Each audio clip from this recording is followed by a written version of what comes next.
অস্ট্রেলিয়ার নিরাপত্তা প্রধান শন ক্যারল সোমবার রাতে চলে গেলেও বাকি দুই প্রতিনিধি অজি দলের ম্যানেজার ও নিরাপত্তা ব্যবস্থাপকের বাংলাদেশে থাকার কথা ছিল অস্ট্রেলিয়া ক্রিকেট দলের সফরের শেষ পর্যন্ত। কিন্তু মঙ্গলবার রাতে ওই দুই অস্ট্রেলিয়ান কর্মকর্তাও চলে গেলে অজিদের বাংলাদেশ সফরের ব্যাপারে অনিশ্চয়তা বাড়ে।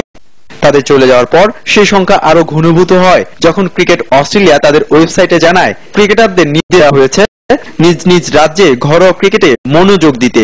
এমন অবস্থায় অস্ট্রেলিয়া ক্রিকেট দলের বাংলাদেশ সফরের সম্ভাবনা এখন সুতোয় ঝুলে পড়েছে, মানছে বিসিবিও।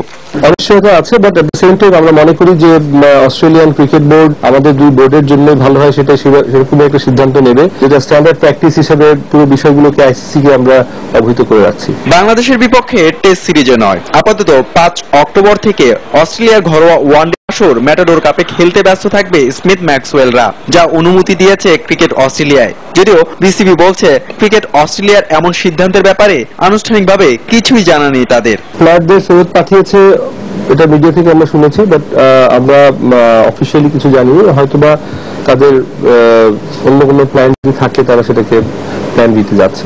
এদিকে অনেক যদি কিন্তুর উপর ঝুলে থাকার পরেও শেষ পর্যন্ত অজিরা বাংলাদেশে আসলেও 3 অক্টোবর সিরিজের একমাত্র প্রস্তুতি ম্যাচ মাঠে গড়ানোর সম্ভাবনা নেই। হুমায়ুন কবির রোজ, সময় সংবাদ, ঢাকা। দেখছেন প্রবাসের সময়, সঙ্গেই থাকুন।